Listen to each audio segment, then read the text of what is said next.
یہ محرم کا مہینہ اللہ تبارک و تعالی نے اس کو ایک خصوصی حرمت عطا فرمائی ہے، اسی لیے اس کو محرم کہا جاتا ہے۔ محرم کے معنی عربی زبان میں ہوتے ہیں وہ چیز جس کو حرمت بخشی گئی ہو۔ حرمت کے معنی عظمت، تقدس، پاکیزگی، جس چیز کو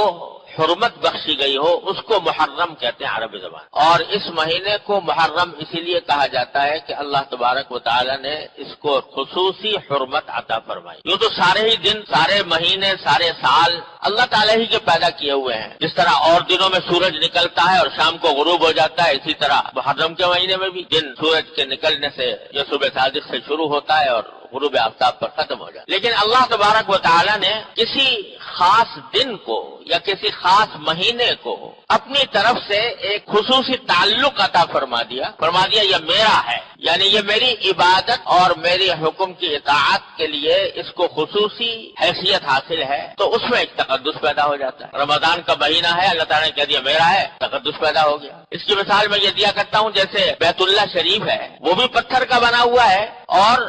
عام عمارتیں بھی پتھر کی بنی ہوئی ہیں، بلکہ اگر ظاہری اعتبار سے دیکھا جائے تو بیت اللہ شریف کے عمارت میں وہ حسن، ظاہری حسن نہیں جو اور بہت سی عمارتوں کے اندر ہوتا ہے۔ پتھر بھی اس کے، پلاسٹر بھی نہیں ہے اس کے اوپر، رنگ بھی نہیں ہے، لیکن چونکہ اللہ تبارک و تعالیٰ نے فرما دیا کہ یہ میرا ہے، تو اس کے نتیجے میں وہ بیت اللہ شریف کی ایک عظمت اتنی اس درجے ہو گئی کہ ساری بڑی سے بڑی، اعلیٰ سے اعلیٰ، شاندار سے شاندار عمارتیں اس کے آگے ہیچ ہے۔ جتنی کشش اللہ تعالیٰ نے اس کے اندر پیدا کر دی ہے ویسی کسی بڑی سے بڑی عمارت میں نہیں ہو سکتی۔ تو یہی معاملہ دنوں اور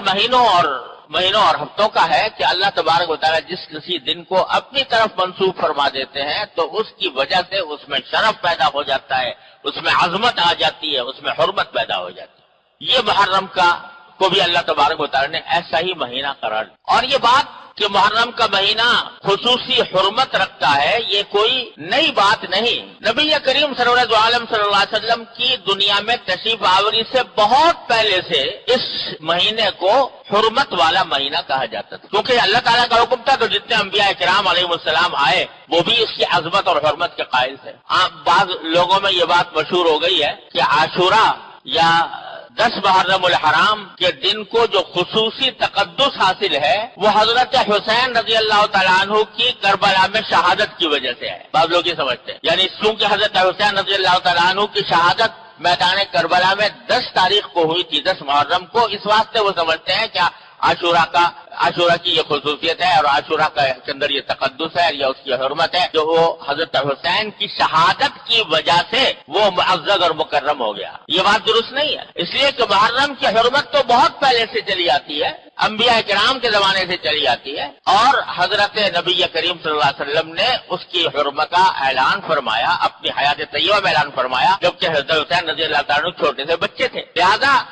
10 محرم میں حرمت اور تقدس اس واقعے سے پیدا نہیں ہوا، بلکہ اس کے برعکس حضرت حسین رضی اللہ تعالیٰ عنہ کی فضیلت اور ان کی عظمت کا یہ ایک مظاہرہ تھا کہ اللہ تبارک و تعالیٰ نے ان کو شہادت کا مقام عطا فرمانے کے لیے اس دن کو منتخب فرمایا جو پہلے سے مقدس چلا تھا۔ یہ ان کی عظمت ہے، حضرت حسین رضی اللہ تعالیٰ عنہ کی عظمت ہے، حضرت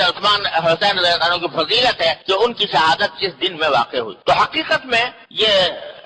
شروع سے اس کو، چنانچہ میں نے جو آیت آپ کے سامنے تلاوت کی ہے اس میں اللہ تبارک و تعالیٰ نے فرمایا کہ عدت الشہور عند اللہ 12 شہرا، کہ اللہ تبارک و تعالیٰ نے جو مہینے بنائے ہیں وہ کل 12 مہینے ہیں، اور یہ 12 مہینے اللہ تعالیٰ نے طے کر دیے تھے یوم خلق السماوات والارض، اسی دن جس دن کے آسمانوں اور زمین کی تخلیق فرمائی، ان کو پیدا کیا، اسی دن اللہ تبارک و تعالیٰ نے یہ 12 مہینے مقرر کر دیے تھے کہ 12 مہینوں کا ایک سال ہوا کرے گا۔ کفار اور مشرکین جو ہیں وہ اپنی ذاتی اغراض کے تحت مہینوں میں آگے پیچھے کرتے رہتے تھے، تو اس کا ذکر کرتے ہوئے فرمایا کہ 12 مہینے اللہ تعالیٰ نے پہلے سے مقرر کر رکھے ہیں، منہا 4 حرم، ان 12 مہینوں میں سے 4 مہینے اللہ تعالیٰ نے حرمت والے رکھے ہیں، ان میں سے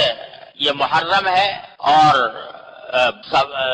سفر ہے اور رجب کا مہینہ ہے اور ذوالقعدہ کا مہینہ، یہ خاص طور پر اللہ تبارک و تعالیٰ نے حرمت والے رکھے ہیں، جس کے معنی یہ تھے کہ ان 4 مہینوں میں جنگ کرنا جائز نہیں تھا، ان 4 مہینوں میں کسی جائز مقصد کے لیے جنگ کرنا بھی جائز نہیں تھا، اس واسطے ان کو اشہر حرم کہتے تھے۔ اور جاہلیت کے زمانے میں جو مشرکین تھے وہ بھی ان 4 مہینوں کی حرمت کے قائل تھے، اور وہ بھی یہ کہتے تھے کہ ان دنوں میں لڑائی کرنا حرام ہے، کیونکہ حضرت ابراہیم علیہ السلام کے وقت سے یہ بات چلی آتی تھی کہ ان 4 مہینوں میں لڑنا حرام ہے، اور ابراہیم علیہ السلام کے دین کی بہت سی باتیں مشرکین کے اندر چلی آتی تھی، ان میں سے ایک بات یہ بھی تھی۔ لیکن اس کے لیے انہوں نے ہیلا نکالا تھا کہ اگر لڑتے لڑتے مثلاً چاند طلوع ہو گیا محرم کا مثال کے طور پر، تو وہ یہ کہتے تھے کہ بھائی اب لڑنا تو بڑا ضروری ہے، اور محرم کا مہینہ آ گیا جس میں لڑائی ہو نہیں سکتی، لہذا ایسا کرتے ہیں کہ اب کے یہ آپس میں طے کر لیتے ہیں کہ اب کے محرم کا مہینہ جو ہے وہ صفر کے مہینے کے بعد آئے گا۔ یہ جو مہینہ اب شروع ہو رہا ہے چاند، یہ محرم کے بجائے ہم اس کو صفر کا مہینہ قرار دے دیتے ہیں، اور پہلے صفر آئے گا اور پھر محرم آئے گا، یہ آپس میں طے کر لیتے تھے۔ اس کو قرآن کریم نے ذکر کیا انما النسیء زیادۃ فی الکفر، یہ کفر کی بات ہے۔ اللہ تعالیٰ نے تو جو مہینے مقرر کر رکھے ہیں جس ترتیب کے ساتھ اسی ترتیب کے ساتھ آئیں گے، تمہارے آگے پیچھے کرنے سے وہ اس میں کوئی فرق نہیں پڑتا۔ لہذا یہ 4 مہینے جو حرمت والے ہیں ان کو ان کی حرمت کا لحاظ رکھنا بڑا ضروری، تو یہ حکم دیا قرآن کریم نے، اور انہی میں سے محرم کا مہینہ سب سے مقدم مہینہ ہے۔